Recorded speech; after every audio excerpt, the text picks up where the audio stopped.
like what you last visited, and yeah, just suggestions on type of games that you looked up, type of different genres and stuff. We want to try to add into that because there's, I don't know how many different genres of games, and we want to make it mobile friendly, so that way, you know, like a lot of people looking either in the iPlay store or the Android store, it doesn't really give you a good view of the game, kind of just gives you a few screenshots and a description. So when a lot of people on their phones now, a lot of mobile games are real popular. So you want to be able to show people what the game actually looks like on your phone instead of just you guessing and downloading it and wasting your space downloading whatever game it is. So, yeah. That wraps it up. Good job, guys. Does anybody have any questions? Aaron. After you. Well, I have one question. So, how did you set it up where when you clicked on a game that it went to a different HTML page but still loaded the pertinent game information?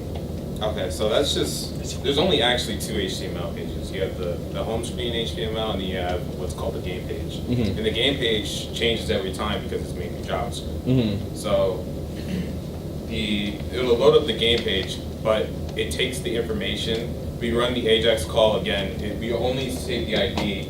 So when you click on the game here, it'll take the ID of the game. It'll save it to your session storage and say, hey, this is the game they clicked on. When you load the other page, it'll run the AJAX call to actually get the game's information from that ID, and then populate the page with the information. So whatever information I'm taking out of the AJAX call to get back, that's what is going on the page. But you have to save it to a session storage, and there's probably another way of saving the information, maybe not session storage, but this seems like the best way to get it so that it's only one page that you actually have to load up. So, Cool. I have a good question. How does it sort the list of games you're pulling up? it does it right now. That's one of the issues with the. It's just kind of at random. Yeah, Just the API call. anytime you click on it or refresh the page, it'll all generate games at random. It'll always have the same games in there, but they'll be in different orders, and that's one of the things that we'll be changing when we add the search bar and really separate it more. So. Nice. A feature I was thinking of that you can add on in addition to trending news from Twitter, I'm sure there's a ton of blogs that a lot of top gamers are, actively on, just blogging about the latest in games on Xbox, PS4, etc., etc. So when you guys do make this, when you authenticate this, so everybody has their own profile, you can have different preferences and such, you could possibly have some type of feature where you follow certain blogs. Subscribe to this blog. Yeah, exactly. The easiest way is kind of using the Twitter API in conjunction with Steam, because Steam is pretty much live video and everybody talking about the game, so it's like its own blog. As soon as you kind of hit play on whatever, you can see somebody actually playing the game, and you can see people talking about the game, going over different features and everything.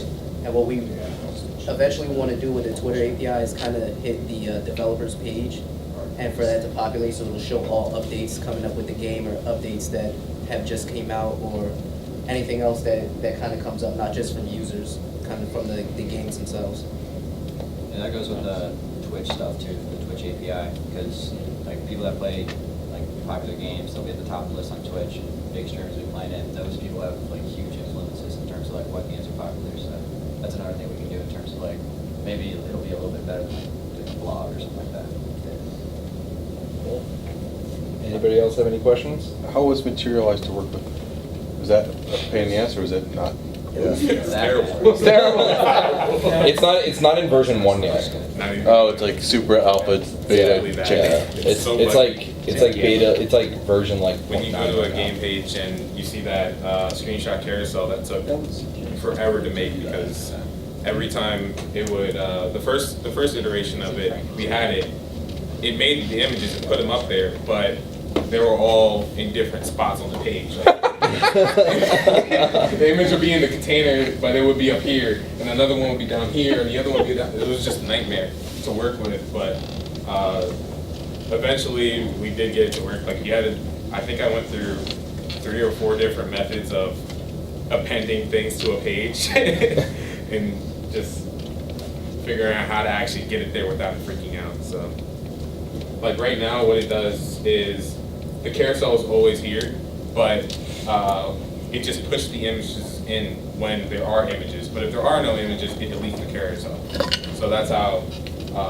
But if I were to just make the carousel dynamically, then it would have freaked out. So Where does it get the images from? it gets it from the database.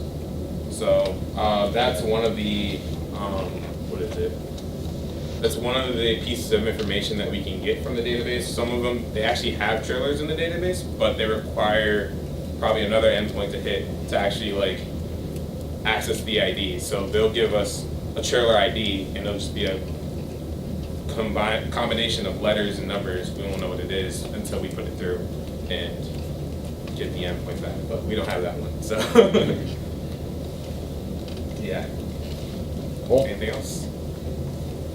Great job, guys.